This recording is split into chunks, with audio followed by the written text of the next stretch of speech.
Hey there! Tonight, we're not wandering through mythic temples or listening to Socrates pontificate under an olive tree. We're slipping quietly into the sandals of someone who didn't have time for philosophy. Someone who was too busy sweating, hauling, and just barely making it through the day. Ancient Greece, the land of democracy, geometry, and really uncomfortable furniture. But not for you. For you, it's going to be the longest day of your life. If this kind of quiet, grounded history helps your mind settle, feel free to like the video and subscribe, but only if it brings you peace. Let me know where you're listening from and what time it is. I love seeing how far these sleepy little stories wander.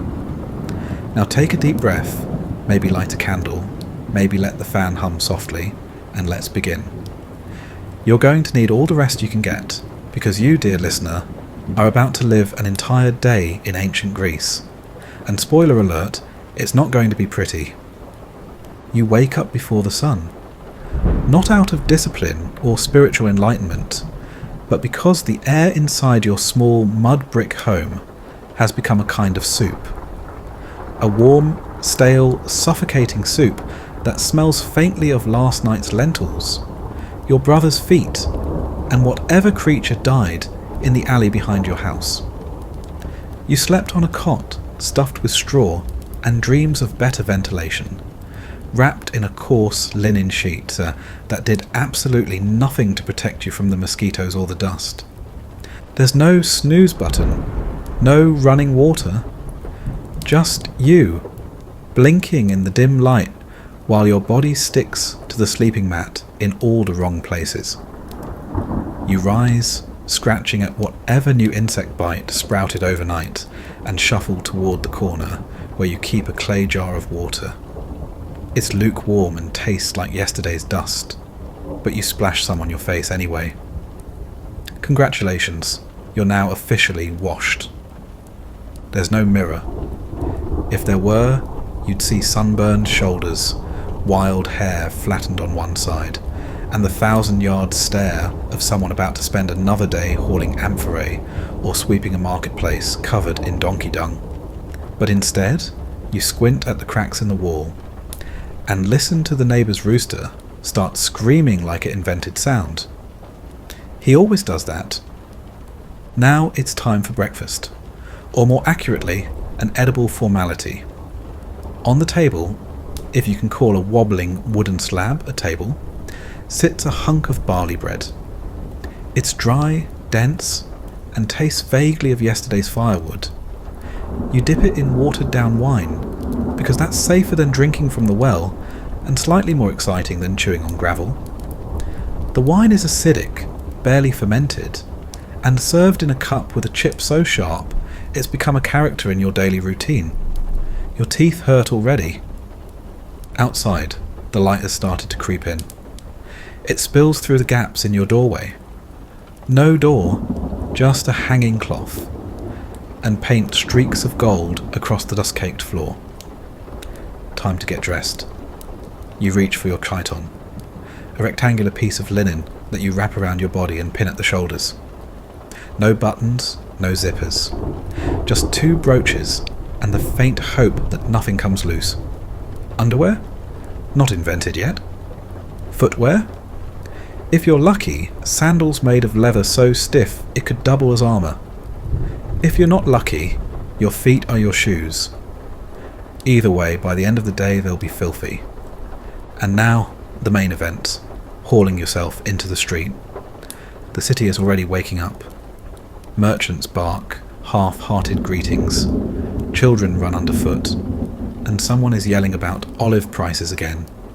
The air smells like smoke, fish, and too many people packed into too small a space. You squeeze past carts and stray dogs, careful not to step in anything too fresh, and make your way toward your daily task. Whatever form of unpaid or underpaid labour keeps your family one rung above starvation. Maybe you're a potter's apprentice, hands raw from clay and heat. Maybe you ferry water from the public fountain, balancing amphorae with the grace of someone who's learned the hard way not to spill a drop. Maybe you sweep the agora, dodging insults and citrus peels hurled by the more philosophically inclined citizens. Whoever you are, one thing is guaranteed. You're already sweating through your robe, and it's not even the 5th hour yet. Let's pause for a second. You might be thinking, but didn't the Greeks invent leisure? What about symposia and lyres and reclining while people fed you grapes? And yes, that existed. For about 5% of the population. The rest of ancient Greece? They invented blisters, back pain, and sunstroke. If you're a woman, your options are even more exciting. Stay indoors all day, clean endlessly, tend to children, and hope no one decides your silence means consent. Lunch is a concept, not a meal. If you're lucky, you nibble on some more barley bread, maybe with a smear of mashed chickpeas or a few olives. If you're truly blessed, someone in the family has a job near a fish stall and brings home a scrap that vaguely resembles protein. You choose slowly, not out of mindfulness, but because dental care hasn't been invented yet, and your molars are more suggestion than structure. The sun is now directly above you. Your skin feels like it's being punished for something your ancestors did. The stone walls of every building reflect heat like some divine practical joke. Shade is a luxury. Sweat is the standard. You long for water, real water, not the kind stored in warm jugs and flavoured with sediment. But unless you want to walk half a mile with a jug on your back, and you will, you endure. Let's talk about hygiene, if we can use that word without laughing. You don't bathe daily. Baths are a public affair, and even then, water is scarce and usually shared with a dozen strangers. Soap? Try olive oil and a metal scraper called a strigil. That's right. You smear oil on your already oily skin, then scrape it off like you're peeling a vegetable. It's less refreshing spa ritual, and more greased up potato meets dull blade. But hey, you smell slightly less terrible now. Your afternoon is more of the same. More walking, more lifting, more trying not to die of heat stroke, or drop something important in front of someone important. You pass temples, but you're not allowed inside. You pass statues, but they don't look like you. Their marble skin is flawless, their hair perfectly curled. They represent ideals of gods, heroes, and elite citizens. Not labourers, not you. Back home the day begins to dim. The sun slides behind a roofline, casting everything in a muted amber haze. You've survived, barely. Your legs ache, your back feels like it's made of sandbags, and your hands are stained with whatever task owned you today. Dinner is served. A thin broth with more water than vegetables. A crust of bread so stale you could use it to defend yourself. And maybe, a date or fig if someone managed to sneak one from the market before the store closed. There's no Netflix, no books. If someone in your household can read, it's not you. Entertainment is listening to your uncle talk about the time he saw a real Spartan hoplite and lived to tell about it. You nod politely while picking crumbs from your tunic. Eventually, darkness takes over. You lie down again on your straw mat, limbs heavy, eyes burning. The air is slightly cooler, but only just. You hear the sounds of the city lull. The clop of hooves, the occasional shout, the lullaby of dogs barking at ghosts. You wonder if tomorrow will be better. It won't, but it will be the same. And sometimes, that's all people hope for. You wouldn't last a day in ancient Greece. Honestly, you just did. Barely. And that was the easy part. The thing is, you're not even special. That day you just endured, it's every day. No feast days, no divine interventions, no miraculous changes in social rank. You wake up again tomorrow, to the same stale bread, the same stiff linen, the same cracked jug of wine that tastes like someone whispered grape over vinegar. But maybe tonight you fall asleep thinking about something different. Maybe you remember walking past the agora, the marketplace, where voices tangled like fishing nets in the morning air. Not the buyers and sellers, those are background noise, but the men in cloaks. They're standing in tight circles, gesturing with calloused hands, quoting Homer with the kind of enthusiasm usually reserved for gossip or blood sports. You didn't stop to listen, not really, but their words followed you down the street like perfume.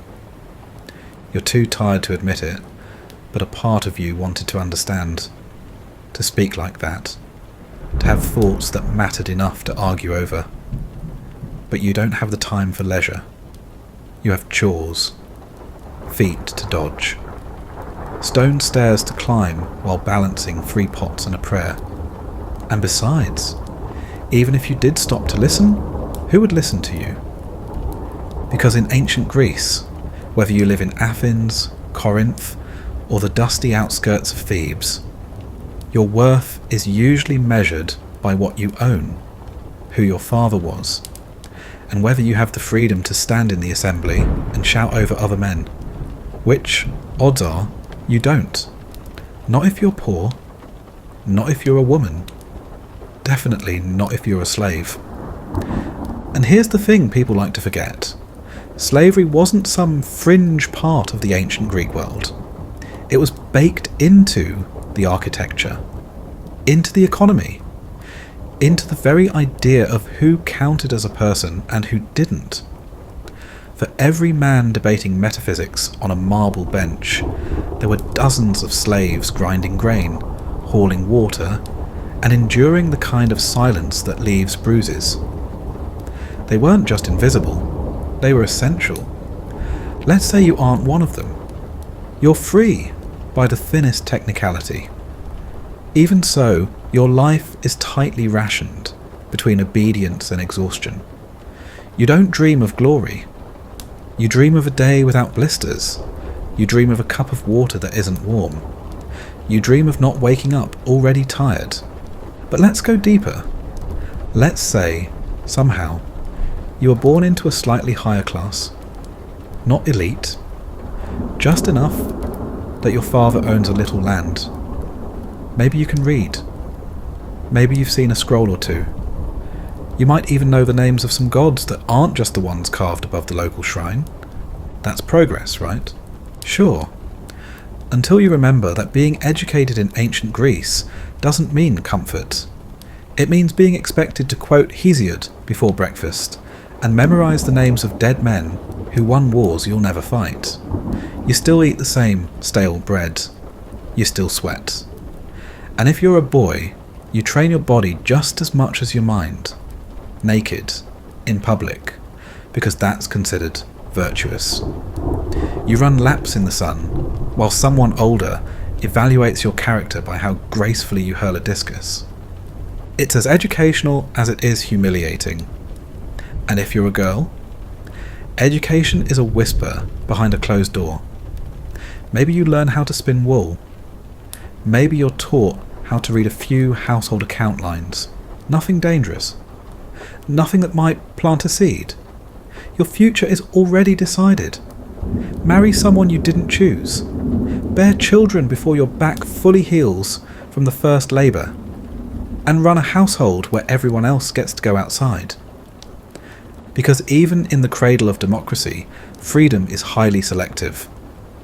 Athens gave us public debate and civic pride, sure, but it also gave us a political system that explicitly excluded women, slaves, foreigners, and anyone who didn't own land.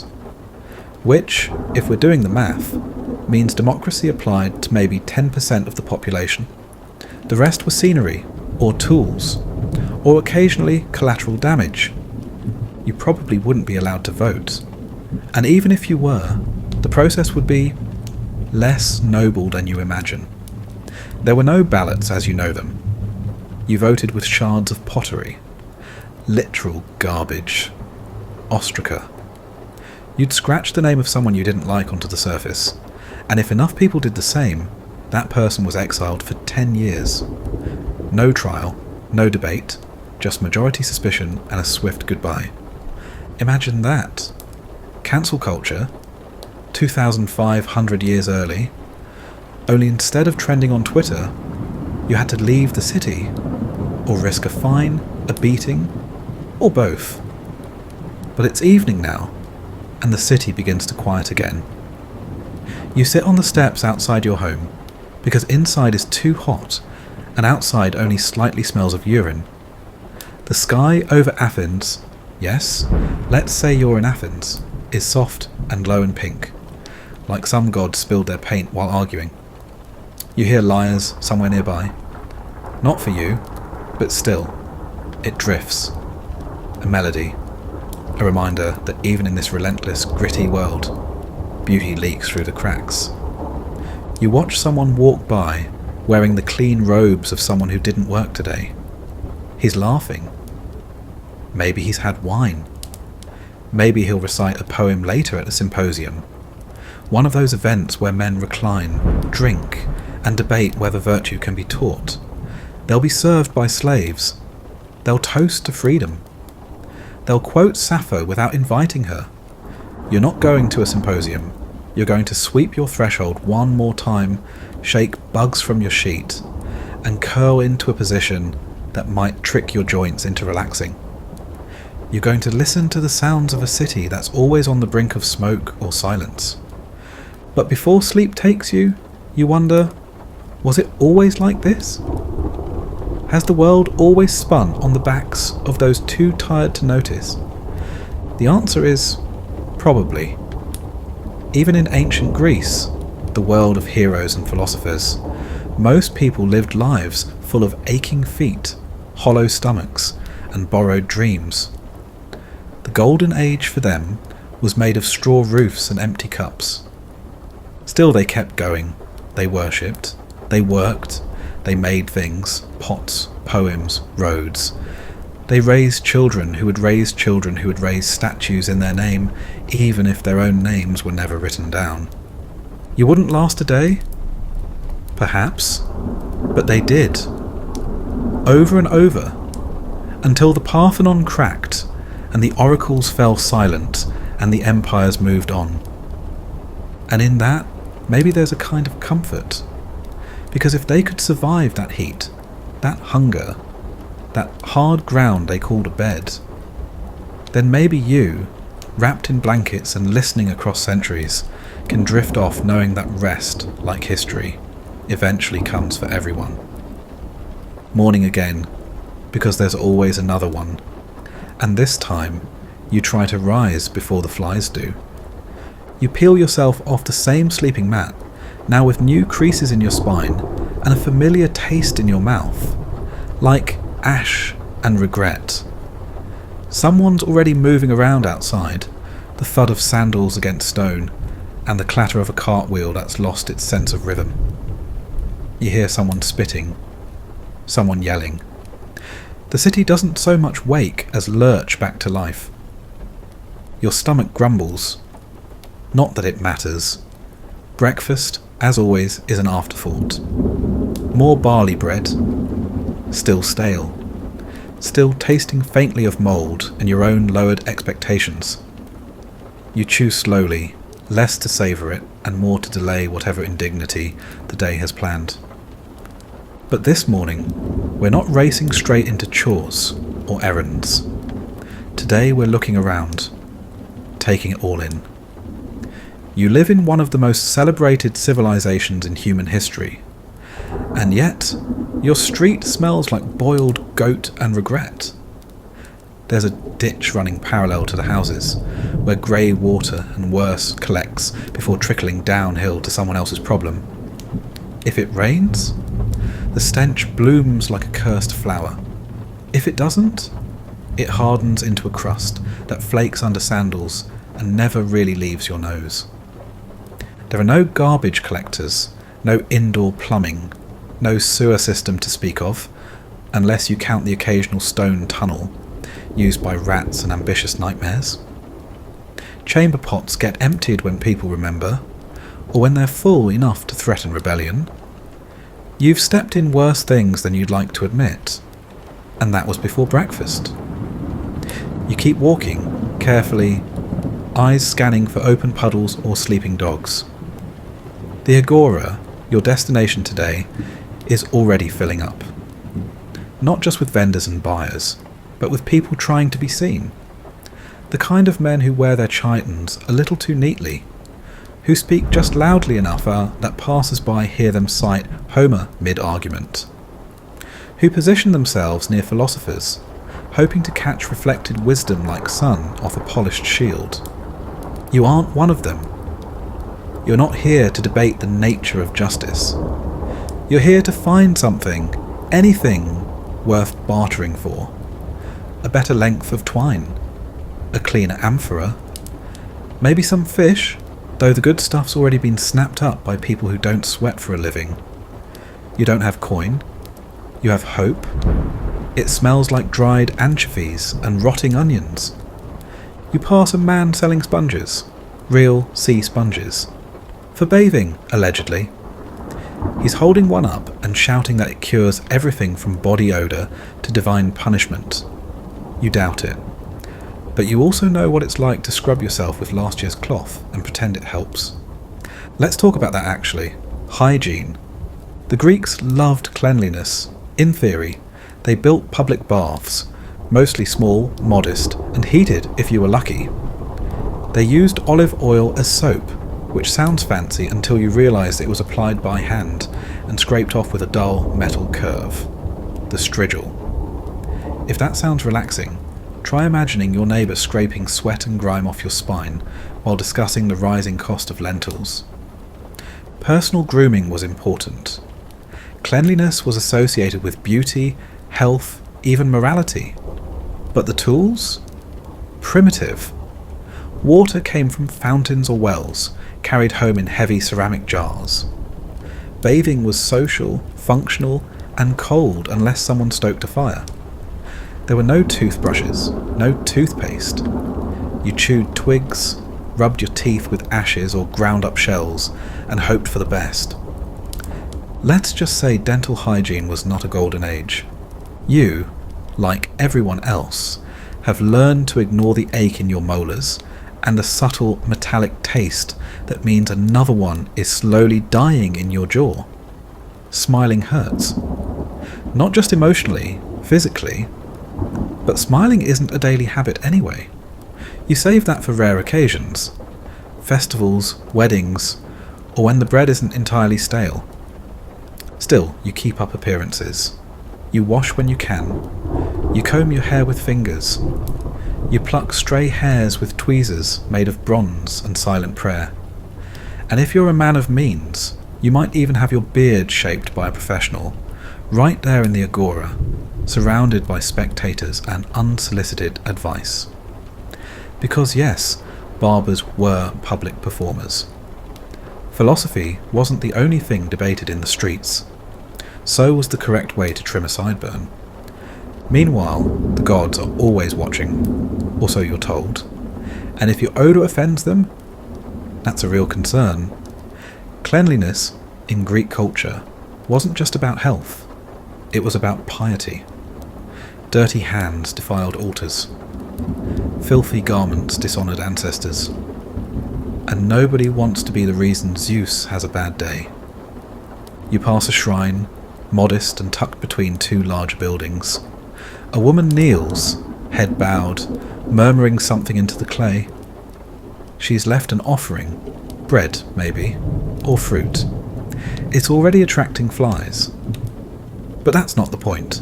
It's about gesture, ritual, the rhythm of devotion in a world too chaotic to understand. Religion, for you, is not about sermons or salvation. It's about maintenance. A contract between you and a pantheon of temperamental immortals. Keep the gods happy and maybe, just maybe, you won't trip over a rock tomorrow and die from infection. Forget a libation and your harvest might rot, your goat might disappear. Your neighbour might accuse you of bringing plague by breathing too confidently near his doorstep. It's not fear, not exactly, it's tradition. Everyone around you follows the same cycles. Sacrifices during festivals, cleansing before ceremonies, silence during eclipses. You've never questioned it. You don't have the time or the education to. The gods are in the sky, in the wind, in the stories told by grandmothers who have seen more suffering than most epic poems admit. Even the marketplace has its own sacred geography. Certain corners are avoided, others are considered lucky. You spit 3 times to ward off evil, or maybe to honour a local spirit. It's hard to say, the reasons get lost, but the actions remain. Muscle memory of the soul. And then there's the temple.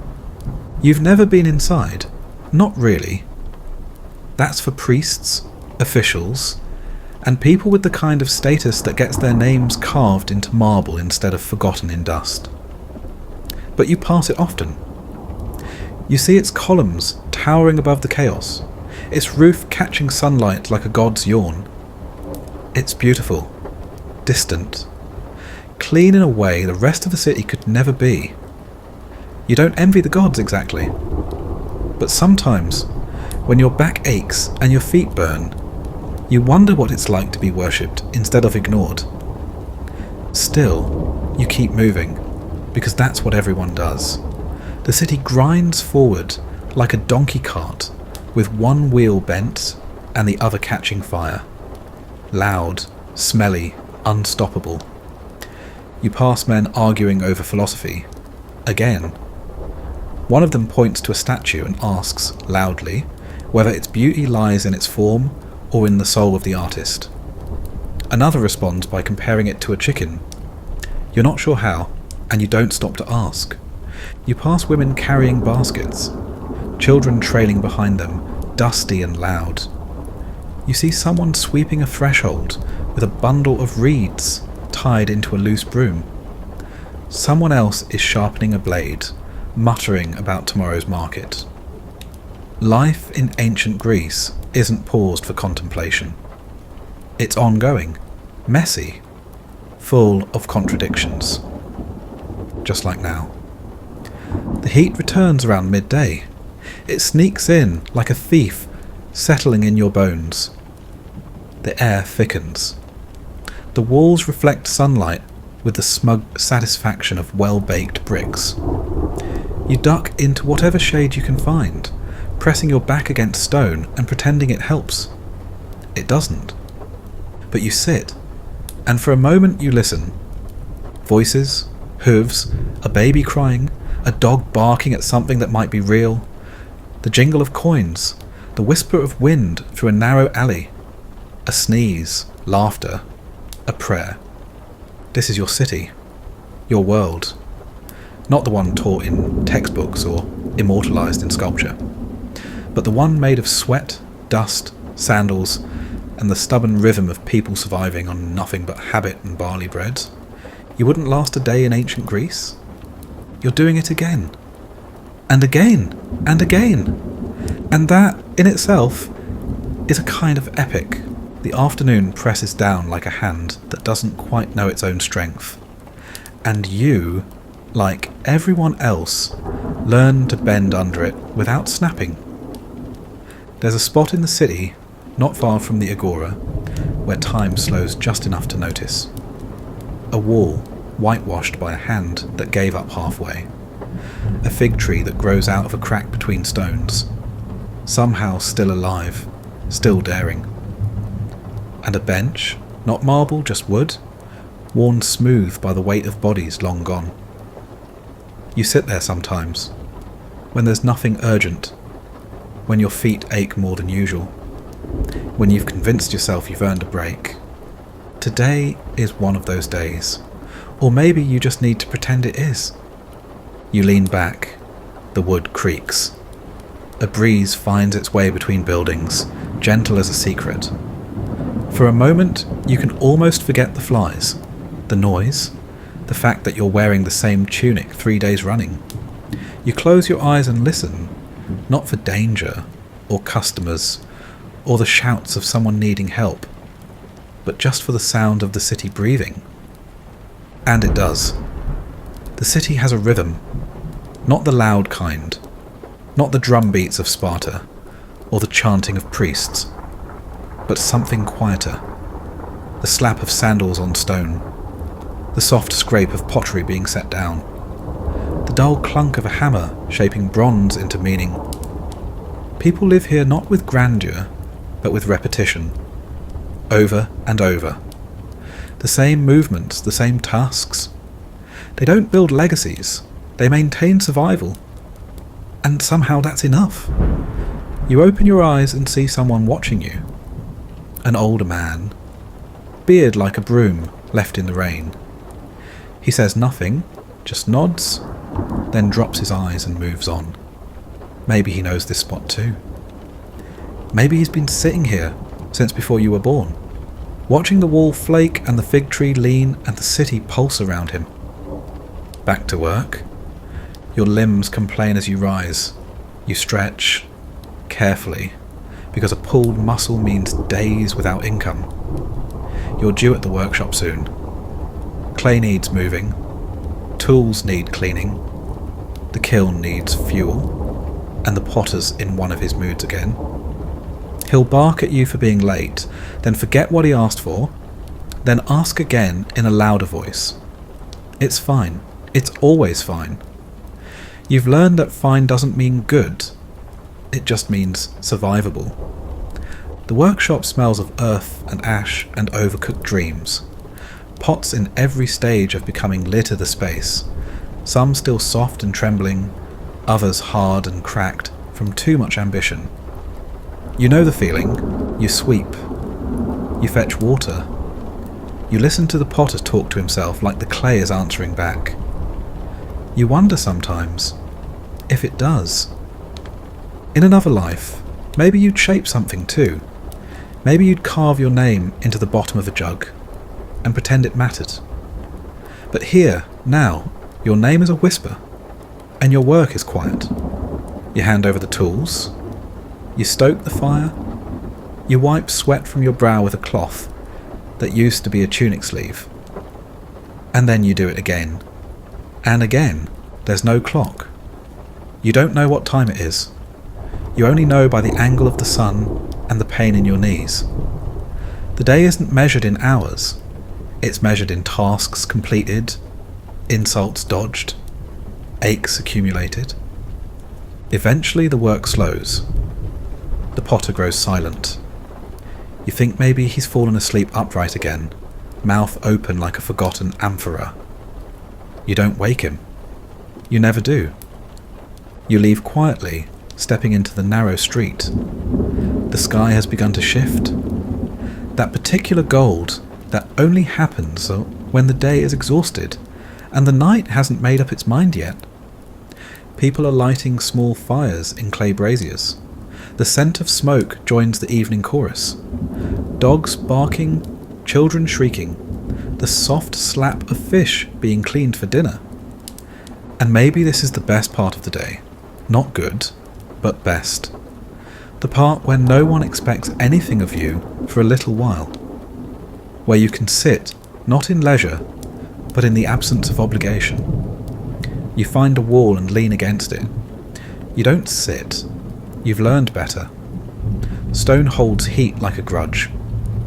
Someone walks past, carrying a woven basket of figs, the kind that bruise if you look at them too hard. You remember the last time you had a fig. It was sweet in a way that felt private, like a kindness not meant for you.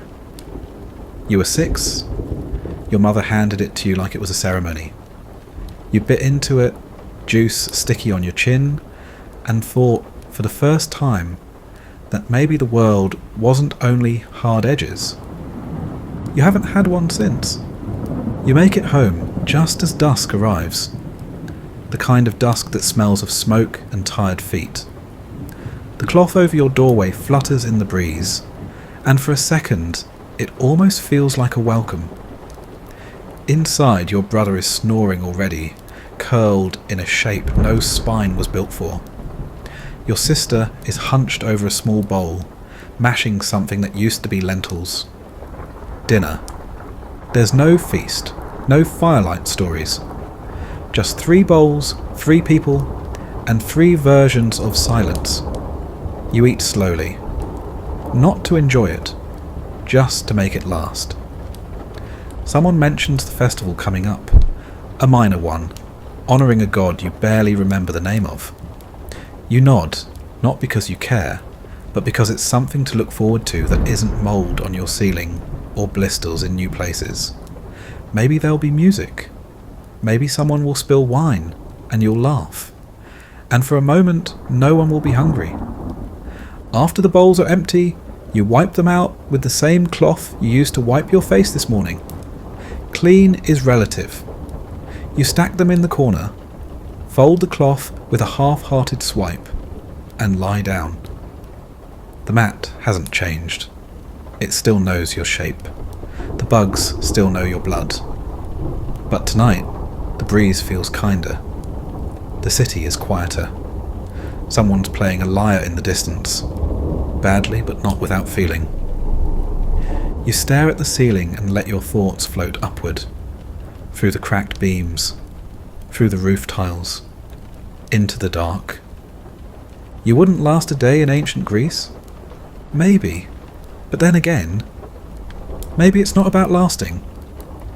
Maybe it's about showing up anyway, about lifting the jug even when your arms shake, about remembering a fig from 10 years ago and still hoping for another, about leaning into the rhythm even when the song forgets your name. Because the people who lived this life, this quiet, back-breaking, invisible life, they weren't waiting to be remembered. They were just trying to rest, just like you. So breathe deep. Let the dust settle. Let the aches fade. And sleep. Sleep like the potter's wheel after the last bowl is fired. Quiet, spinning down, waiting for another day that looks just like this one. Let's begin again. Only this time, you're not a potter's helper or an exhausted market goer. You're not outside at all. You're someone else entirely. A woman, which means the world you occupy is smaller, quieter, and infinitely more complicated. You wake before the sun, but not because you're free to watch it rise. You wake because someone's child needs water, because bread needs kneading, because the house doesn't clean itself, and neither do the people in it. You rise in the dark, feet already sore from yesterday's chores, eyes adjusting to the same dull room. The walls are familiar, too familiar. You've seen them every day since you were married, and you'll see them every day until you're carried out. If you were lucky, if that word even applies, your marriage came with a dowry and some brief ceremony. If not, you were simply passed from one household to another like a pot wrapped in linen. No vote, no choice. Just 2 families agreeing that your womb should now belong to someone else's future. You live in the Gyneceum, the women's quarters, a shadow within the house, separated by rules more binding than stone. Your job is not to roam the city. Your job is to keep the house running, bear children, and remain invisible to everyone who isn't supposed to see you. Your world is a mosaic of tasks. First, the fire. It needs coaxing, whispering, patience. Then the grinding of grain. The stones are heavy, loud, and temperamental. You pour barley into the top and crank the upper stone until it feels like your shoulders might unspool. The flour falls slowly. You try not to cough. No one wants flour dust in the bread, but no one offers to help either. You mix the dough with hands that already feel raw. You shape it into flat discs and place them on the warm hearthstones, hoping they won't burn. You're not cooking, you're negotiating. With heat. with time, with hunger. Someone wakes, a child, yours maybe, or your sister's, or the neighbour's whose husband disappeared during the last campaign season and whose name no one says too loudly anymore. You soothe the child, comb her hair with fingers, wipe her face with a cloth that still holds yesterday's soap scent. She looks up at you with a trust you never asked for and aren't sure how to hold. Eventually the house stirs. The men rise. They eat first. That's just how it's done. You serve them, quietly, efficiently, with eyes lowered not from shame, but because it's easier than pretending you're part of the conversation. You refill cups, offer more bread, and then disappear into the background like good furniture. You were taught this. You perfected it. You do it so well no one notices you were ever there. When they leave, off to the agora, the gymnasium, or whatever form of public duty the day demands, you finally eat what's left. Bread edges, a smear of lentils, water warm from the clay jug, tasting of the potter's kiln and your own resignation. And then the real day begins.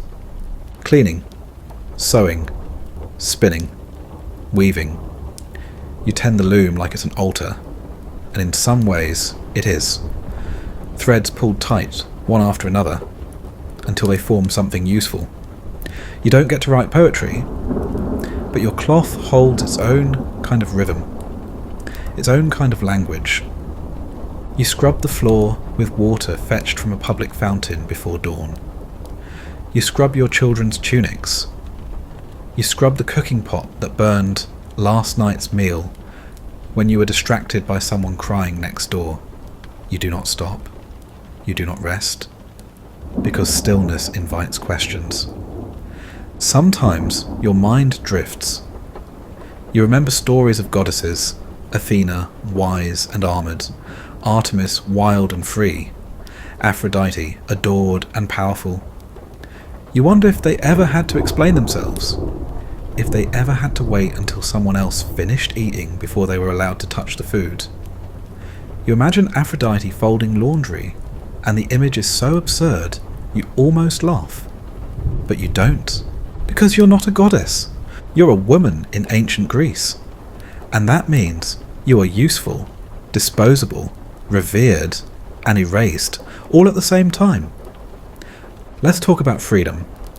You don't go out alone, ever. If you're seen wandering the city, questions follow you home. Questions no one asks the men who leer or call out from under awnings. Your place is here, inside, behind a curtain or a door or a silence. Education? Unlikely. If you're from a wealthy household, you might have learned to read. Just enough to manage accounts. Just enough to copy a hymn to Hera without mistakes. But philosophy? Politics? Theatre? Those are for others. You hear their echoes, though, through walls, through stories retold by brothers and husbands. You learn about Socrates third hand, like a rumour. You hear jokes from Aristophanes, but not his name. You know the shape of ideas without ever touching them directly. Still, you carve out what space you can. You find power in knowing how to stretch olive oil longer than it should last. You learn which neighbour to trust and which one not to let near your children. You become fluent in glances, in tones, in timing. You read moods the way others read scrolls. And you teach your daughters to do the same. Because you must. Because even in the household, you are not always safe. Sometimes the violence isn't on the battlefield. It's here, behind doors that don't lock. In the way someone raises their voice, or their hand, in the silence that follows. You've learned how to soothe, how to navigate, how to retreat without surrendering. Because to survive, you must. But not all is suffering. Not always. There are moments, a festival perhaps, one where women are allowed, no, expected to dance. You wear a garland of herbs in your hair and step barefoot into the circle, arms linked with others like you. You sing songs older than temples. You stomp the earth in rhythm. You shout prayers and jokes and the names of goddesses who never lowered their eyes. And for a few hours, you're not someone's wife or mother or burden. You're fire. You're rhythm. You're a voice carried on wind and wine and memory. Later, you return home, feet aching, eyes bright. The bread still needs baking. The floor still needs sweeping. But something in you stayed behind at the fire. Something refuses to be completely quiet. The day ends as it began, with duties. The oil lamp is lit. The children are asleep, or pretending to be. You comb through someone's hair, looking for lice. You hum an old song, soft as breath. You set things in order, because disorder invites chaos, and you've seen enough of that to last a lifetime. Then you lie down. The mat is scratchy, the air is thick, but you breathe, slowly, deeply. You let your thoughts drift upward, past the ceiling, past the stars, past the silent gods whose stories never included you. You wouldn't last a day as a woman in ancient Greece? Maybe not, but they did. Every day. Unseen, unheard, unbreakable. And somewhere in that silence, in the sound of a loom clicking softly through the night, history continued. The night isn't quiet. Not really. It never is. Even when the streets grow still and the fires burn low, there are the small sounds. The creak of a beam in the ceiling, the soft rustle of someone turning in their sleep, the almost imperceptible sigh of a dog settling onto warm stones. You lie awake, not because you want to, but because your body remembers something your mind has not yet put into words. Maybe it's pain, a slow, familiar ache in your belly, a throb behind your eyes, a pressure in your back that feels older than you are. Or maybe it's something stranger, an unease, a flutter in your chest, the weight of being needed too often. You close your eyes and try to sleep, but you're interrupted by your own body because you're bleeding. There is no warning, no calendar, no cushion of convenience, just the sudden, awful sensation of something wet, something you've learned to recognize without ever truly understanding. Menstruation isn't discussed openly, not in your house, not in the marketplace, not at the temple. It's a reality women live with alone, even when they're surrounded. There are no pads, no tampons, no disposable anything. You have cloth, worn, washed, reused. You fold it carefully, place it just so, and hope it stays in place. If it doesn't, you'll wash your tunic before dawn, and hope no one notices the stains or asks questions with their eyes. No one celebrates this part of womanhood. There are no garlands, no lyre songs. Just the expectation that you carry on. Knead bread, grind grain, tend to children, with a cramp that feels like your insides are trying to escape. The pain isn't new, but it's also never routine. You've been told it's normal, that this is what it means to be fertile, to be blessed, to be whole. But you've also heard whispers about the dangers of imbalance, of wandering wombs, of female humours gone awry. Greek medicine, such as it is, has theories about you, mostly written by men who've never felt this. One such theory claims that if a woman doesn't have regular intercourse, her womb might grow restless, like a small sentient creature trapped in the belly. It could supposedly roam the body, pressing against organs, causing suffocation, madness, or even death. They called it hysteria. You don't feel hysterical, just tired. There are remedies, of course. Herbs, teas, charms tied around the wrist. Your neighbour swears by wearing garlic near the navel. Another swears by silence. You've tried both. Nothing helps. Except maybe time. Or heat. You warm a flat stone near the brazier and wrap it in cloth, pressing it to your stomach like an apology. It helps a little. Enough to lie down again. You stare at the rafters and imagine what it would be like to have control over your own body, to speak about it, to name things without shame. But in your world, modesty is prized above knowledge, and so you carry your body like a secret, even from yourself. Let's say you become pregnant. Not tonight, not yet, but soon, perhaps. It is after all expected. There are signs, missed bleeding, a sudden sourness in your mouth, dreams that feel prophetic. An older woman might nod knowingly and press a hand to your belly. You don't need a physician. You just need to wait. Pregnancy is not a celebration, it's a gamble. There are no sonograms, no sterile rooms, no trained midwives unless your household is wealthy. Just you, the women you trust, and whatever gods you remember to beg. Some pregnancies go smoothly, others feel like curses. Morning sickness that lasts all day, ankles swollen like overripe figs, a child that moves too much, or not at all. And then there's the birth. No pain relief, no antiseptic, just cloth and heat and hands. You squat, you push, you scream if you must. You're held down, soothed, cursed at. Someone pours wine into your mouth between contractions. Someone else mutters a prayer to Artemis, goddess of childbirth and survival. And still, sometimes it's not enough. Because childbirth is dangerous, not metaphorically, literally. Women die, infants die. Infection, hemorrhage, fever, breach. Any of these can turn a moment of creation into one of silence. There are no guarantees. If you live, you're congratulated. Handed a bowl of soup. Told to rest, which means 3 days instead of 1 before resuming chores.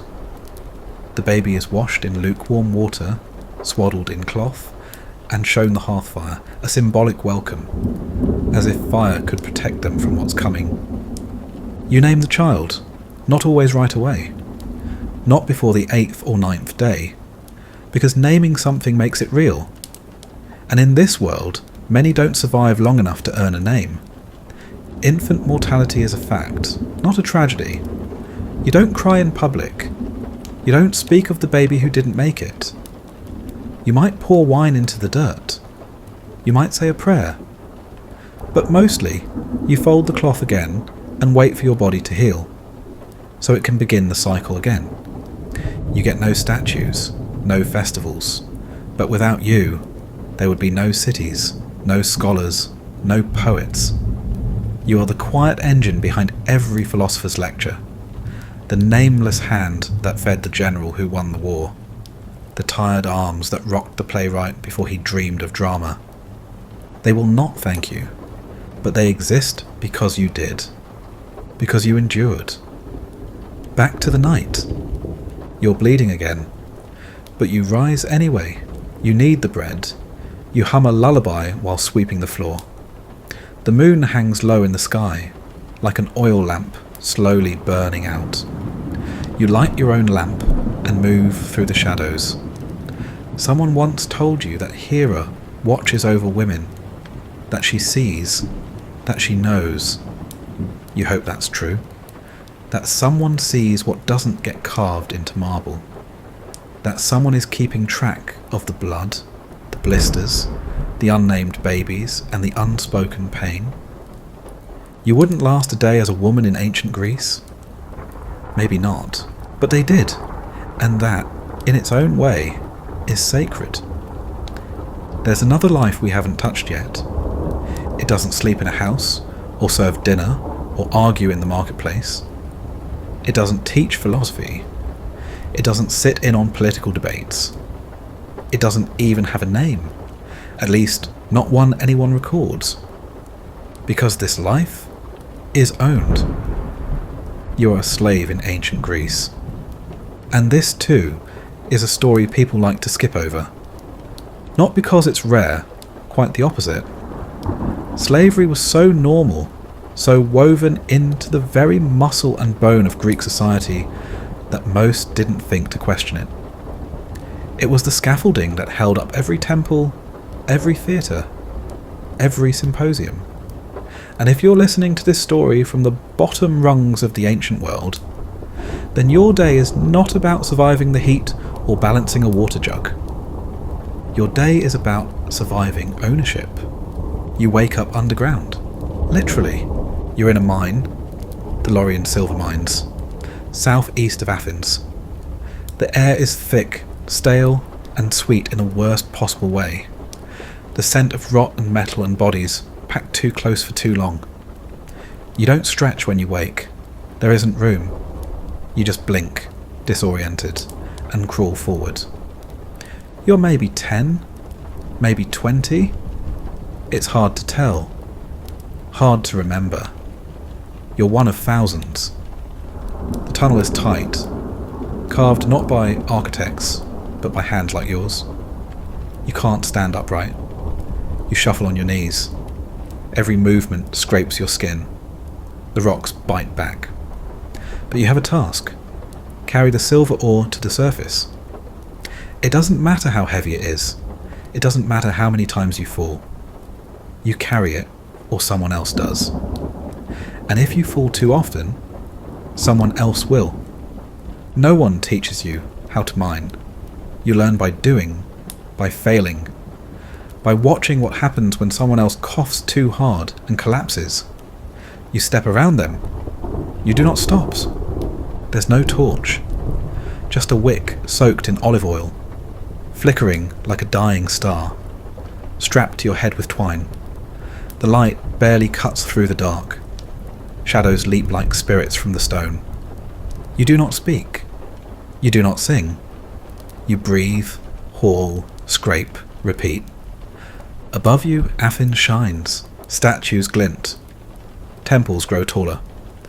Coins are stamped with gods and heroes. And all of it rests on silver pulled from the earth by people who are never invited to touch the things their hands made possible. You are not alone. The mines are full of boys, teenagers, prisoners, captives from wars no one remembers. You see their eyes in the dark, wide, hollow, too old and too young at the same time. You do not ask their names. What's the point? No one comes to visit. No one writes poems about the mines. Even the gods avert their gaze. But still you work. You carry baskets of ore to the surface. You dump them into piles. You return. Again. Again. Your back bends. Your knees bleed. You learn to ignore the ache in your chest, the dust in your lungs, the hunger that feels like a second heartbeat. When you're allowed food, it is bread so dense you could crack a rock with it. Water is brackish. You drink it anyway. And when night comes, it doesn't. Not really. In the mines, night is a technicality. The light above changes, yours doesn't. You lie down on hard ground, sharing space with vermin, your shoulder pressed against someone whose name you'll never know. You sleep because there's nothing else. Let's say, by some twist of fate, you're not in the mines. You're in a household. You're a domestic slave. You empty chamber pots. You scrub floors. You help with weaving or stand still for hours while someone pins a brooch through fabric that they'll complain about anyway. You serve wine. You pour water over hands. You wait silently in the corner, eyes down, until someone snaps their fingers. You're told you're lucky, because at least you're not underground. At least you sleep indoors. At least the beatings are less frequent. But you've seen enough to know what lucky really means in this world. It means useful. It means tolerated. It means you've perfected the art of disappearing while standing in plain sight. And if you're a woman, then your body doesn't even belong to you. You're used, quietly, repeatedly. You're not asked. You're not loved.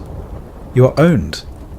And any child born from this violence belongs to your master, not to you. They can be taken, sold, named after someone who never touched you gently. The law will not help you. The gods will not stop it. The household will not speak of it. You're not allowed to learn, not really. Reading, writing, those are for others. You pick up pieces by proximity. A letter here, a number there. But nothing full, nothing lasting. The kind of learning that leads to freedom, it is a locked door, and you are never given the key. But you still listen. You still observe. You know how people move before they do. You recognize footsteps from across the courtyard. You understand moods from the way a bowl is set down. You know how to vanish into a room and how to appear at just the right moment. You are invisible until you aren't. Let's say once someone thanks you, just once. You bring water and the daughter of the house, barely older than you, says thank you. Not because she has to. Not because it's performative. Just because. It doesn't change anything. You're still a slave. You still sleep on a mat by the door. But for a moment, you feel seen. And in this world, that's rare. Let's talk about hope. Because even here, in this place of endless labour and borrowed breath, it flickers. Some slaves are freed. Manumission, they call it. A reward. A purchase. A favour. Sometimes it happens. Often it doesn't. But you hear stories. A man who saved enough to buy his freedom. A woman who bore a son the master couldn't ignore. A worker who became too valuable to beat and was given a plot of land instead of a chain. You hold those stories like coals in your hand. Hot, fragile, impossible. You don't believe in them, not really, but you keep them anyway. Because some days, it's the only thing that moves you forward. One step, one breath, one basket of ore. And maybe, just maybe, the gods do see. Maybe not the ones with marble temples and sculpted abs. Maybe not Zeus or Poseidon or the divine bureaucracy of Olympus. But the quiet ones, the household spirits, the nameless protectors of thresholds and shadows and weary backs. Maybe they are watching. Maybe they remember the names no one else wrote down. You wouldn't last a day as a slave in ancient Greece? Of course not. But they did. And they carried the weight of a civilization, silently in darkness with no promise of light. There's a phrase people like to use when they talk about ancient Greece. They call it the cradle of civilization, which is poetic, soft sounding, a little smug. Like the world woke up in Athens, stretched its arms, and decided to invent logic, beauty, and democracy, all before breakfast. And sure, there's some truth in that, but every cradle needs someone to rock it. And those someones? They're everywhere in this world, sweating, digging, stitching, carrying. Take the street cleaner. Not an official position, no badge, no uniform, just a man with a broom made of bundled twigs and the thankless task of scraping yesterday's refuse off the same stones he'll sweep again tomorrow. He doesn't wax poetic about civic order. He doesn't quote Solon. He's too busy trying not to gag. Because in ancient Greece, the streets are alive, not with culture, with filth. There are no sewage systems like in Rome, no underground tunnels or organised waste removal, just gutters. Open-air trenches that collect runoff, trash, spit, and anything people don't want to think about, which is frankly most things. People relieve themselves in chamber pots and throw the contents into alleys, sometimes with a shout, sometimes without. You learn quickly to walk close to walls. You wear sandals, not for fashion, but for defence. Now imagine being the one tasked with cleaning that up. daily, with a broom and a grimace. No one thanks you, no one pays much, but if you stop, the city becomes unbearable, and so you sweep. In the heat. In the smell. You sweep. Or consider the builders. No cranes, no bulldozers, just men, ropes, pulleys, and ambition. The temples didn't rise themselves. Each stone, carved, lifted, set by hand. Each column balanced on the backs of bruised shoulders. Marble is beautiful. It's also heavy. Builders are usually slaves or low-status citizens. They sleep little, eat less, and age quickly. Their reward? A skyline they can't afford to admire. Calloused hands, bent backs, a name carved nowhere. But without them, Athens would be just dust and talk. Then there's the dyer. Let's talk about purple. That rich, deep imperial colour. Reserved for the elite. Expensive. Revered. A symbol of power. Do you know how it's made? Snails. Thousands of tiny sea snails, crushed and fermented in vats. The smell is apocalyptic. The dye shop is an olfactory crime scene. But someone does the work. Day after day. Hands stained, clothes ruined. Lungs full of something that no poem will ever mention. They make the colour of kings and wear rags to do it. Or the tanner, worse than the dyer. You work with urine, lime and rotting flesh. You strip hides of fur, soak them in vats of old pea, scrape off what remains, and dry them under the sun. The stench is permanent, the neighbours complain. You don't get invited to parties. But without you, there are no sandals, no belts, no scroll straps, no leather armour. You are vital. You are reviled. You are invisible. And let's not forget the grave digger, a constant job. Death does not take holidays. You dig shallow pits with tools that crack. You deal with bodies that arrive in every condition. Sometimes wrapped, sometimes not. Sometimes loved. Sometimes abandoned. You say no prayers. You offer no comfort. You bury. And the next day, you do it again. These aren't the glamorous professions. No frescoes feature their faces. No philosophers discuss their virtues. But the city leans on them. Heavily. And sometimes they fall. Let's imagine a cobbler. You sit cross-legged on a dusty mat, stitching sandals for people who can afford to complain. You fix the same strap 3 times, because the owner refuses to admit his foot is the problem. You take your payment in coin, or food, or promises. Your fingers are stained with dye. Your palms are leathered from the awl. You dream of better souls, but mostly you dream of fewer blisters. You see the world's feet, its posture, its wear and tear. You know more about someone's life from the shape of their sandals than their words. You listen to their complaints, their gossip, their politics. You nod, stitch, hammer, nod again. The cobbler is a therapist without pay, a tailor for the forgotten. And when you die, someone else takes your place and uses your same tools. No one asks your name. And yet, without you, the whole city limps. Even food, what little there is, passes through hands no one thanks.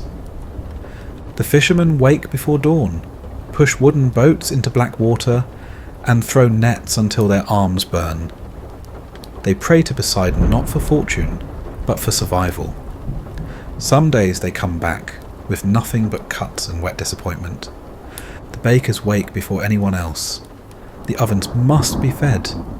Dough must be set to rise. Fire must be coaxed, not commanded.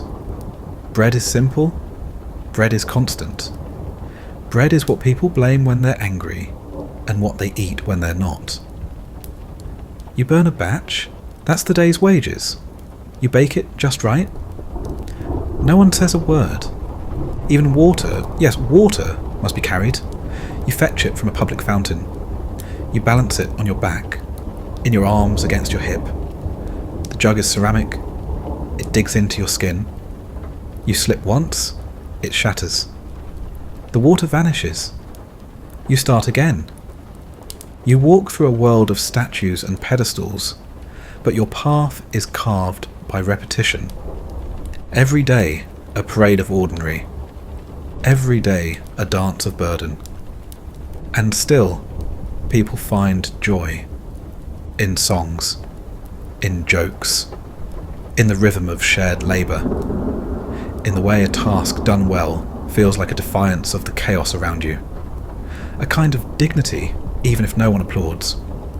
Someone cracks a joke while cleaning a courtyard. Someone hums while sweeping stairs. A child laughs while chasing a chicken through a laundry line. Small things. Not heroic, not tragic, just real. Because history isn't just made in battles and speeches. It's made in repetition, in work, in breath. You wouldn't last a day doing these jobs? Maybe not, but they did. And every time someone carved a name into marble, it was their hands that lifted the chisel.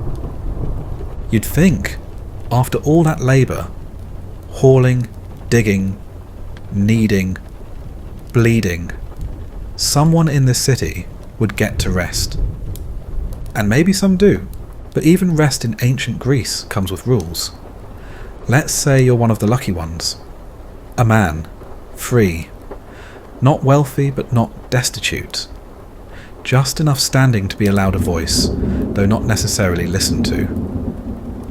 You head toward the gymnasium. Not for biceps or bench presses. This is a social place. A place for the body and the mind. You oil your skin with olive oil, strip down, yes, completely, and join the others.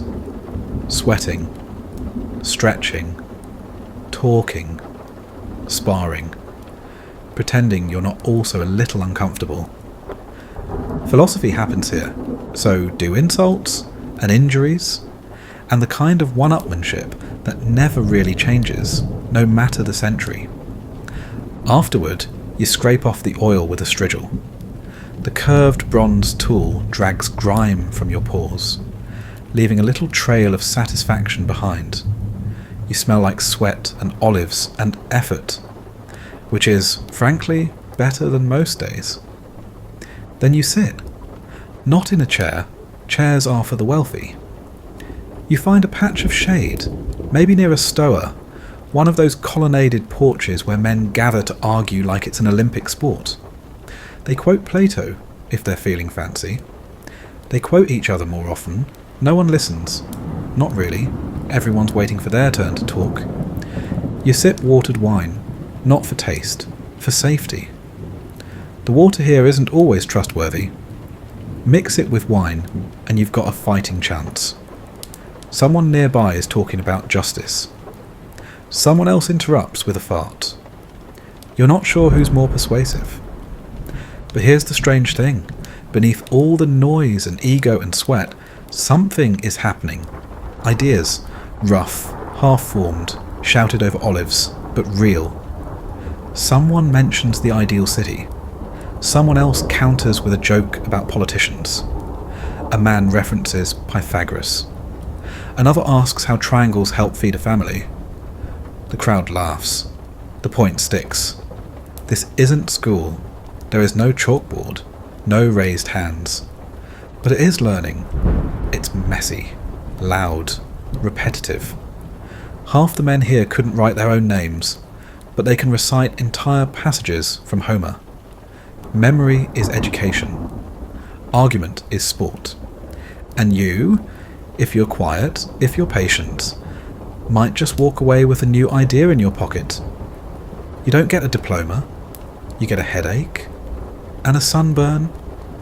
And maybe, if you're lucky, a thought that wasn't there yesterday. Then it's back to work, because ideas don't put olives on the table. And no matter how many dialogues you've heard, your day still ends with sweeping, with waiting, with whatever quiet duty makes sure tomorrow isn't worse than today. So you carry your idea home, tuck it next to your breads, let it keep you company while the city dims around you. Philosophy in ancient Greece? It wasn't marble steps and polite nodding. It was this: feet sore, mind buzzing, and no one applauding. If you think ancient Greece was quiet, contemplative, filled with murmured prayers and serene debates, you've never been to the theatre district before a show. It's loud, and not in the refined, cultured sense. Not the opera glove and goblet kind of loud. This is chickens squawking, kids elbowing each other, merchants yelling about figs, and someone trying to sell shellfish to people who came for tragedy. It's chaos with rhythm. A little like today's rush hour traffic, only with more sandals and fewer horns. You squeeze into your seat, stone of course, because who needs comfort during a 3-hour play? The sun is already baking the back of your neck. There's no curtain, no stage crew, just a wide open orchestra and a backdrop of painted wood. The actors wear masks, big ones exaggerated, and their voices boom not because of microphones, but because they've trained their lungs to thunder like gods. The crowd's restless. Someone behind you shouts that the playwright's last play was garbage. Someone else shouts back that at least his actors remembered their lines. A third person throws an olive pit. The performance hasn't even started. And then it does. Not with grace, with energy. You didn't come here for subtlety. You came to laugh. Or weep. Or both. Sometimes in the same scene. Greek theatre is not the dry, reverent experience we're taught to admire. It's raw, physical, a little vulgar. You watch gods fall, kings cry, heroes bleed, and somehow it all feels familiar. Because even though the characters wear robes and the dialogue sings in metre, the emotions are painfully recognisable. Fear, pride, loss, petty revenge, embarrassing love. You know these things. Everyone here does. But it's not just tragedy that draws crowds. Comedy is worse, in the best way. You've never heard the gods insulted with such creativity. You've never seen a politician mocked while sitting in the audience. The masks are cartoonish, the costumes absurd, and the language is, let's say, earthy. One character farts as punctuation. Another calls his opponent a goat-faced turnip with the morals of a sponge. People howl with laughter. Not polite chuckles. Full-body wheezing. This is not just entertainment, it's catharsis. Permission to laugh at power, to reduce complexity into a joke, to remember that even the high and mighty sometimes deserve a pie in the face. And when the play ends, you leave sore from sitting, sunburned, still smiling, and maybe, just maybe, with something to think about. Because underneath the crude jokes and slapstick falls, there's something sharp. A protest, a question, a truth. Theatre in ancient Greece isn't just escape, it's reflection. With sandals and spit takes, and a chorus of men singing insults in perfect harmony. Would you last a day in this world of ideas, staged for a shouting crowd? Maybe, but only if you didn't mind being heckled by your neighbour while doing it. You wake up with a fever. Not the kind that passes with sleep, but the kind that coats your skin in sweat before sunrise, and makes the world blur at the edges. Your joints ache. Your head feels like it's been stuffed with hot wool. You're nauseous, dizzy, weak. You know something is wrong. Unfortunately, so does everyone else. And in ancient Greece, wrong doesn't always mean treatable. It might mean cursed, or imbalanced, or punished by a god you forgot to thank last week when your loaf of bread didn't burn.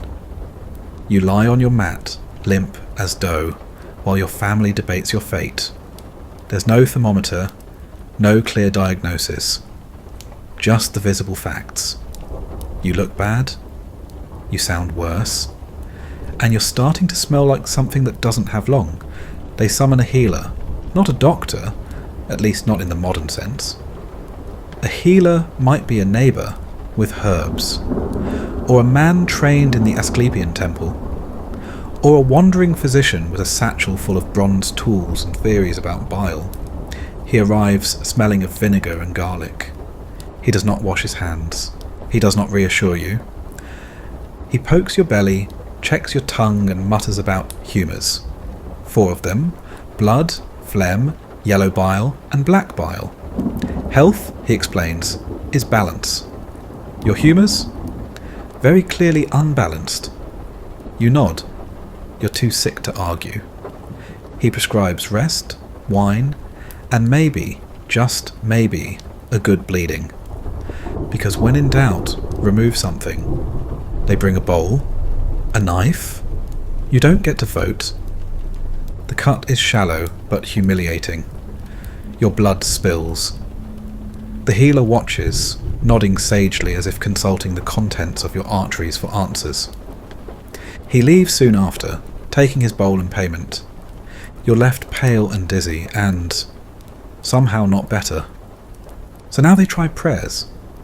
A relative takes an offering to the temple of Asclepius. Honey cakes, figurines shaped like your fevered body. They sleep beside the altar, waiting for a dream, a vision from the healing god. If they dream of snakes or water, that's good. If they dream of you dying, they say nothing and come home quietly. You drink teas made from herbs you can't name. Rue fennel. Something bitter that might also be goat dung. You vomit. You sleep. You sweat through your linen, and someone changes it without a word. And slowly, if you're lucky, you begin to recover. Not because of anything specific, just because your body decided not to quit. Or maybe you don't recover. Maybe your fever worsens. Maybe your breathing turns shallow. Maybe your family places coins over your eyes, not to heal, but to pay your way into the afterlife. There is no emergency room, no antibiotics, just time, superstition, and the hope that the gods are in a forgiving mood. Greek medicine? It was more about metaphors than cures, more about balance than precision. And surviving it took more than strength. It took luck and quiet endurance, and the ability to keep swallowing whatever bitter root someone swore worked on their uncle's cousin. You wouldn't last a day with a fever in ancient Greece. Maybe not, but they did. And somehow through all the bloodletting, praying and sweating, the human body kept going. Let's say it isn't a fever this time. Let's say it's something sharper. A pain that blooms just below your ribs. Sudden. Violent. It knocks the breath out of you like a club to the chest. You double over, eyes watering. You can't stand. Can't eat. Every movement feels like it might split you open. Everyone has a theory. You slept too close to the fire. You angered Artemis. You ate fish on the wrong day. Maybe it's just wind, bad humours, a demon in your gut. Someone says the word surgery. You do not like that word, because in ancient Greece, surgery is primitive. It exists, yes. The word itself is Greek, chirurgia, literally handwork. But it's more carpentry than cure. There is no anaesthesia, no antiseptic, just blades, bone saws and a strong grip. If you're lucky, you're operated on by someone who's done it before, maybe even twice. They strap you down, not for comfort, for containment. The blade is bronze, dull from use. They heat it to clean it. You watch the smoke curl up from the brazier. You want to run. You don't. They begin. You scream once. Then again. Then you stop. Not because the pain is gone, but because your voice gives out. There are no monitors, no sterile gauze, no machines humming reassurance, just sweat, breath, and a healer's muttered prayer that this doesn't kill you. They remove something. You don't ask what. You don't want to know. They stitch the wound with thread soaked in wine. It stings. Everything stings. Then you wait.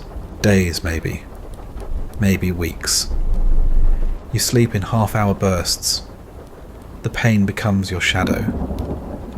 Sometimes it retreats. Sometimes it claws its way back to the front. You fear infection more than death. And rightly so. Because an infected wound in ancient Greece isn't a setback. It's a sentence. There's no penicillin. No clean sheets. No gloved hands. Just poultices and guesswork and relatives who pretend not to cry when you're asleep.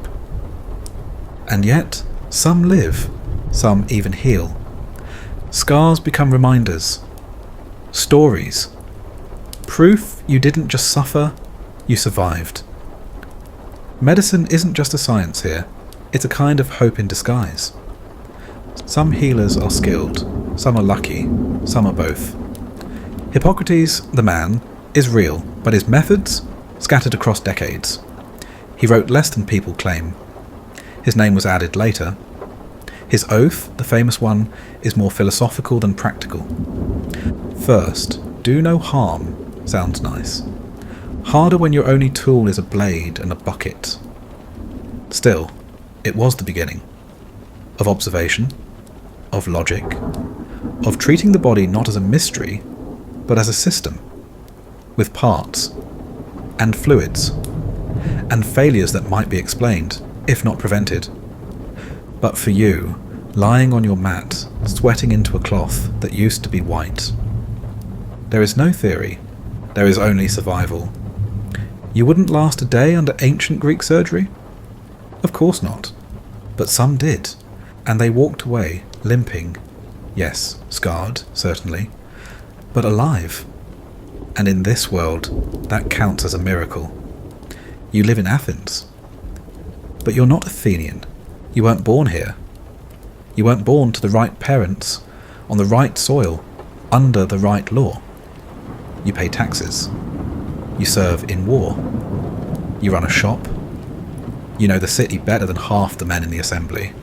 But you are not, and never will be, a citizen. You're a metic, which means resident foreigner. Guest, but not guest of honour. Essential, but excluded. Trusted to contribute, but never to decide. At first you thought it wouldn't matter.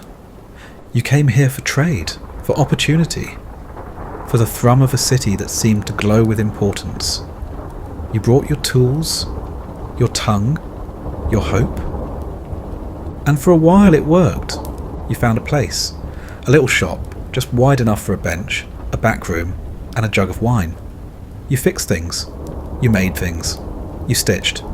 You hammered. You sold. People came. People paid. But people also reminded you. Not rudely, not always, just constantly. You couldn't vote, couldn't speak in the assembly, couldn't own land, couldn't marry a citizen, couldn't testify in court without a citizen to back you. Everything you had, it was borrowed. Not officially, but spiritually. A loan of tolerance, to be revoked the moment the city changed its mind. So you learn to stay useful. You build relationships with citizens who can protect you. You give gifts. You flatter. You don't complain, not loudly. When politics get tense, you hang back. When war breaks out, you volunteer early. Because loyalty for you isn't a right, it's proof. And still, suspicion lingers. They call you Xenos sometimes. Foreigner. Outsider. Not with cruelty, just with precision. And when something goes wrong, a fire, a theft, a shortage, eyes turn, quietly, and you remember, This city loves ideas, but not always the people who bring them from elsewhere. Still, you stay, because where else would you go? You've built something, even if it's fragile. You know the rhythms of the market, the gossip of the street, the man who sells you olives with a wink, and the one who shortens the weight on his scale when he thinks you aren't watching. You know the alleyways, the weather patterns, the way the city smells when it rains, wet stone and smoke and fish. You may not belong, but you live here, and sometimes that's enough. You wouldn't last a day as a matic in ancient Greece. Maybe not, but someone did. They lasted years. Working, smiling, enduring, becoming a part of the city that never fully let them in. You pass through the agora every day, and every day it reminds you, gently, insistently, that it isn't yours. You know the stones, you know the layout, you know the stall that sells slightly overripe figs for half price, and the spot near the well where the shade lasts just a little longer than anywhere else. You know who nods when you walk by, and who looks through you like you're air. You're not poor, not by local standards. You have shoes, you eat meat sometimes, you have tools of your own, and a skill others depend on. You're a craftsman, or a merchant, or a translator, fluent in the messy boundaries between languages and currencies. But you're also not Greek, or not Greek enough. You might have come from Lydia, or Carthage, or Thrace. Maybe you're from an island so small it barely appears on maps, but one that sent sailors and spices in every direction like flower petals on the wind. You speak Greek. You pray at the temples. You pay your dues and keep your head down. Still, people ask, "Where are you from?" with a tone that doesn't really want an answer. You are tolerated, but not woven in, and you've learned to live with it. You know better than to interrupt a citizen's speech. You know better than to challenge an accusation, even if it's false. You know how to bow without looking weak, how to smile without seeming smug, how to offer just enough deference to pass as agreeable. It's an art, because the line between foreign and threatening is thin and easily crossed. Especially when things go wrong.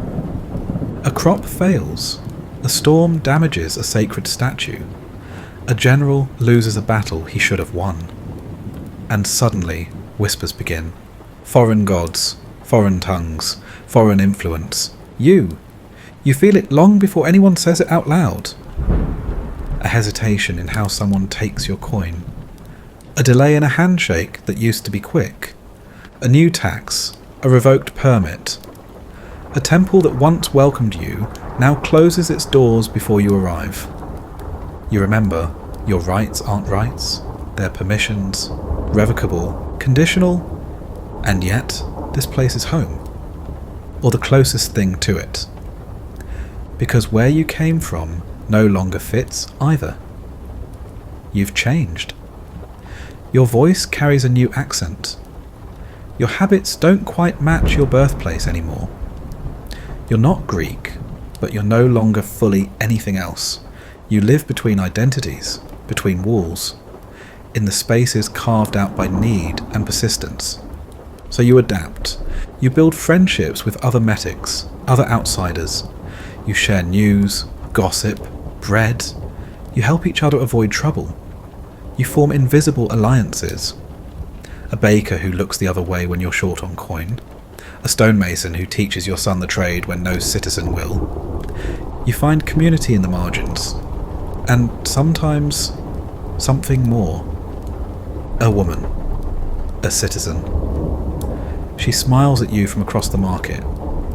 And for a moment, you forget your status. But marriage is forbidden. Citizenship is blood and lineage and paperwork you'll never hold. Still, people bend rules. Quietly, carefully. You visit her at night. You avoid attention. You pretend not to care when her brothers walk past you, like you're a shadow.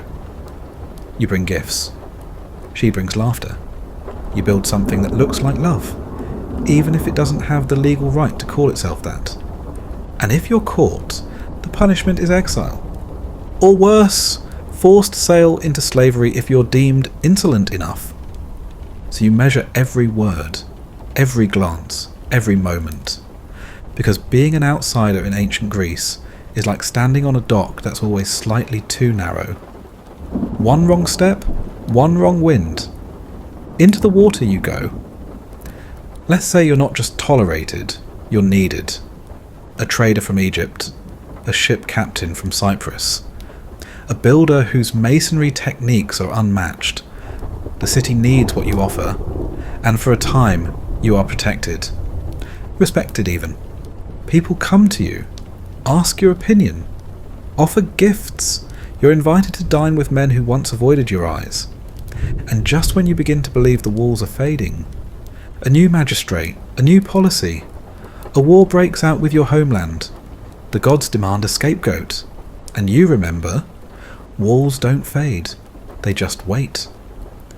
There is a saying among the metics, stay useful, stay quiet.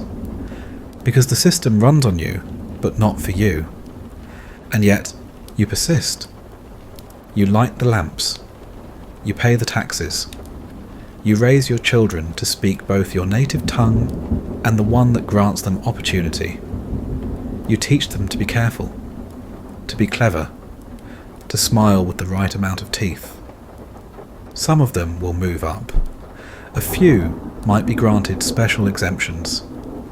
The most exceptional might even touch citizenship through loophole or favour. But most will live as you did, valued, needed, separate. You wouldn't last a day as a non-citizen in ancient Greece. Maybe not, but they did, quietly, carefully, over generations. They built the foundation beneath the marble and asked for nothing more than to stay. The first thing you notice is the silence. Not total, not serene, just tense. Like the air knows what's coming before the men do. You're not a hero. You're not even a soldier by choice. You're a conscript, a farmer, a potter, a fisherman who happened to be the right age when the wrong city insulted the wrong god. Now you're in a line, in armour that doesn't quite fit, with sandals that pinch, and a spear that you're not entirely sure you're holding the right way. There's no training montage, no wise mentor, no patriotic song swelling in the background, just dust, sweat, the slow clink of metal as men shift from foot to foot, waiting for orders that haven't come yet. You haven't eaten, you didn't sleep well. The man next to you smells like fear and fermented garlic. And across the field, a row of shields, gleaming in the sun, silent, but not still. They're waiting too. This is warfare in ancient Greece. Less heroic than you were promised. More terrifying than you expected. The phalanx is the main event. A dense block of men packed so tight they might as well be one body. Shields overlap. Spears point forward. Movement is slow, coordinated, crushing. The goal isn't elegance. It's pressure. Momentum. Force. You are now part of a wall made of meat and bronze. And the wall is moving. Step, step, step. Your feet kick up dust. Your shield digs into your forearm. The spear grows heavier with every heartbeat. You don't look at the faces across the field. Not because you're brave, but because you can't. Your helmet blocks your vision. Your breathing echoes in your ears like waves crashing in a cave. Step, step, then noise, like 1,000 doors slamming shut. The clash of shield on shield, the snap of wood, the low grunt of a man being hit hard in a place that doesn't have armour. You are in it now. You can't see who you're hitting. You just push, jab, shove, try not to fall, try not to lose your grip, try not to breathe too fast or too slow. or at all. You hear someone screaming. Could be pain, could be rage, could be nothing. Your ears are ringing. Your mouth tastes like copper. And for a moment, a single floating heartbeat, you think you're going to die.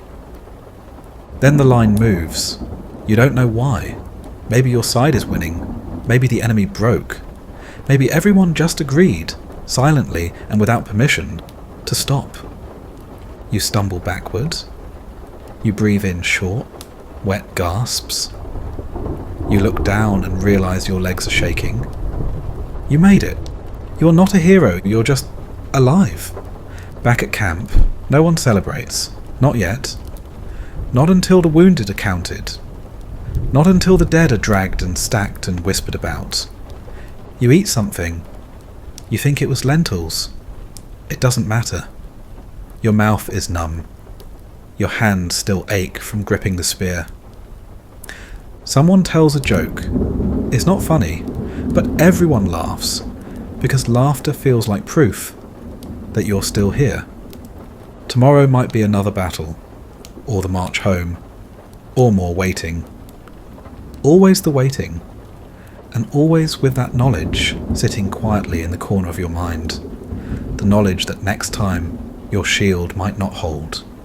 Your spear might snap. Your name might be shouted once and never again.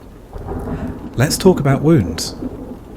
If you're injured, your chances aren't great. There's no battlefield medic, no triage system, no stretcher teams weaving through the carnage. You crawl, or you are carried. And once back behind the line, you lie down on the cold earth and hope that your wound isn't the kind that goes bad. There's a healer. Maybe. He carries herbs, honey, and bronze instruments that look more like torture than care. If the cut is clean, he pours wine on it and prays. If it's deep, he packs it with crushed fig leaves and murmurs a hymn to Asclepius. If it's really bad, he gets the knife. Amputation happens, not cleanly, not safely, but it happens. There are men who live the rest of their lives with one arm, one leg, one eye. They become beggars, or storytellers, or reminders. You try not to look at them too long. There are no medals, no pensions, just scars and rumours. You survive, or you don't. And if you survive long enough, you might get a line in a play, a mention in a speech, a nod from a passing stranger who recognises the way you walk. War is not constant, but it is frequent. Between city-states, between alliances, between fragile peace and bruised pride. You don't fight for a nation. Greece isn't one place. It's dozens. Athens, Sparta, Corinth, Thebes. Each with its own gods, its own grudges, its own festivals of victory. You might fight 1 year with Sparta, and the next year against them. Loyalty is situational. Survival is the only constant. And sometimes you die for land you'll never own. For leaders you'll never meet. For a city that will forget your name before the wound closes. And still, you fight. Because it's expected. Because your neighbours do. Because if you don't, someone will ask why. And no answer you give will matter if you're already dead. You wouldn't last a day in ancient Greek warfare? No, probably not. But they did. They marched in lines. Sweated in armour. Died in fields that never remembered their blood. And they did it not for glory, but because they were told to. Because they had to. Because no one ever taught them how not to. The worst part isn't the fighting. It's what comes after. The stillness. The moment when the field stops moving, and the dust settles, and the groans become distinguishable from the wind. That's when you begin to notice the bodies. They're everywhere. Not clean, not noble, just bodies. In positions no one would choose. Hands still gripping spears that snapped hours ago. Helmets askew. Eyes open. eyes closed. Some faces peaceful, some twisted into expressions you'd rather not remember. You know some of them. Not well, maybe, but enough. You passed them in the street once. You bought bread from their mother. You saw them try to impress a girl at the festival, laughing louder than necessary, puffing up like roosters. Now they're silent. You try not to look too closely. You try not to breathe too deeply. The air has changed. Something sour, metallic, heavy in the lungs. You're given a task. Help collect the dead. There's no funeral pyre here. No sacred ritual. Just the hurried, desperate work of dragging bodies off the field before the sun gets too high and the smell makes the horses panic. You tie a cloth around your nose. It doesn't help. You carry arms, legs. You carry a man who bled out through his ribs but somehow didn't let go of his shield. You carry another who has no face left to recognise. You stack them carefully. Gently, even. You didn't think you'd be the type to do this with care. But you are. Because the field may not care how they died, but you do. There's a rule in many city-states. The dead must be retrieved within a day. Not just for honour. For health. For morale. For the illusion of control. Back in Athens, there will be speeches. A public funeral. A mass burial in the Kerameikos cemetery, just outside the city walls. The bones placed in polished urns. A stone carved with names. But only for citizens. Only the right kind of dead. If you were a slave who fought, forgotten, a metic, likely unnamed, a woman who died in the chaos, trampled or cut down while fleeing, buried quietly, if at all. Honour, it seems, is selective. The ceremony is grand. A procession through the city. Musicians. Orators. Families standing in silence with expressions carved from stone. A special speaker, chosen for eloquence, not truth, will deliver the funeral oration.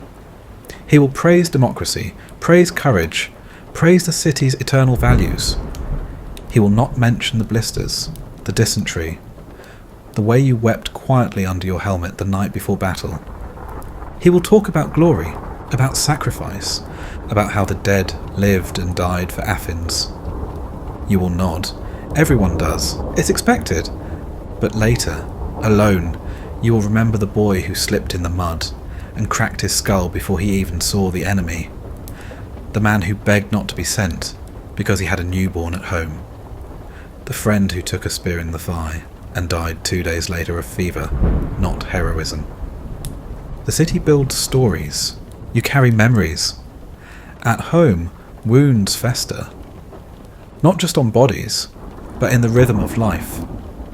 A neighbour's house is quieter now. A child doesn't understand why his father's sandals are still by the door, untouched. Wives wear mourning cloth. Mothers say less and sigh more, and yet life resumes. Because it has to. Because there is still barley to plant. Still goats to milk. Still taxes to pay. War, in ancient Greece, is not rare. It is seasonal, regular, expected. But it never becomes easy. Even the victors lose something. Even the victors wonder, in the silence of early morning, if they truly won anything at all. And for the survivors, there are no medals, no honours. You walk with a limp now. You grind your teeth in your sleep. You wake with a shout you can't explain.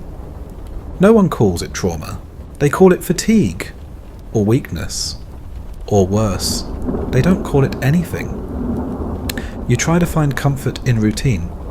You clean your armour. You rewrap the handle of your spear. You tend your small garden, though your shoulder still aches. Sometimes you sit by the fire and say nothing. Your wife doesn't ask. She just hands you bread and sits beside you. That is love here. Not grand speeches, not romantic poetry. just quiet. Bread. A shoulder that stays beside you when your mind is still out in the dust, dragging the dead. You wouldn't last a day in ancient Greek warfare. Number, because it wasn't the fighting that broke them, it was the remembering. And the fact that, when they came home, no one told them how. You've made it this far, through the sweat, the labour, the grief that outlasted the smoke, through seasons that broke stronger backs than yours, through wars that emptied streets, and through winters that starved even the gods of offerings. Now your knees creak when you squat. Your hands tremble when you carry the amphora. You're old. In ancient Greece, that means something. It doesn't mean leisure. There's no retirement, no pension, no chair by the fire unless you built it yourself. And even then, someone younger probably needed it more. You rise early, not from discipline, but from habit, or from the aching rhythm of bones that forgot how to rest. You sit on a low stool, sip watered wine, and stare at the morning like it owes you something and probably won't pay up. You've seen this city change, and stay the same. You remember the tyrant who promised more bread, the famine that followed, the philosopher who spoke of justice while his slave fetched him lunch, the neighbour who went off to war and returned missing both legs and his laughter. You've buried friends, lovers, children. You no longer ask why. You just nod slowly and keep moving. Because what else is there? Let's talk about the old in ancient Greece. If you're male and lucky, you're respected. Maybe even consulted. You might sit at the edge of the agora and speak only when someone younger asks a question. You answer slowly, not to appear wise, but because the words arrive slowly now. If you're female, you disappear. Unless you're a grandmother, then your usefulness returns. You teach girls how to spin, how to stretch food, how to fold cloth so it hides stains. You tell them which herbs help with cramps, and which ones help when the pain isn't in the belly but behind the eyes. You're a keeper of quiet things, things no one writes down, but that keep the world from unravelling. No one builds statues of old women. No one names ships after them. But when the bread bakes just right, or the child finally stops coughing, someone might say your name with gratitude they don't even recognise. Let's say you're no longer strong enough to work. You become someone else's duty. If your children are kind, they care for you. If they are not, they manage you. You eat last, sleep by the wall, listen more than you speak. You try not to be a burden, that's the phrase, even now, especially now. Because in this world, survival earns you little. And old age is not a crown. It's a reminder, to others, to yourself, that your hands used to be steadier. Still, there are moments. A grandchild brings you water without being told. Someone asks you what the stars meant to the old gods. You sit in the sun, and it feels less like punishment, more like warmth. You remember how your lover's voice used to drop when they were lying. How your brother laughed like he was trying to win a contest. You remember the fig tree your father planted, how it bore fruit for years before lightning split it in half. You remember things no one else does. You are the last witness. And some nights, that feels like an honour. Other nights, it feels like a trick. Let's say you fall. Your leg catches a stone, or your ankle gives out. You hit the ground hard. There is no hospital, no cane, no insurance. There is you, the ground, and the hope that someone hears you. If your hip breaks, that might be the end. Not because of the injury, but because of what follows. Infections, inactivity, hunger. The slope from old to gone is steep and unguarded, and yet you've made it. You've seen the children of children grow. You've watched the world turn the same problems into new words. You've held silence in your mouth longer than some hold breath. You've known peace. Not the kind sung by poets, the real kind. A bowl of lentils shared without complaint. A warm breeze after a long winter. A fire that doesn't smoke too much. A night without nightmares. You wouldn't last a day as an old person in ancient Greece? No, probably not. But they did. With dignity, in private. With quiet practical strength. And with memories that outlived even marble.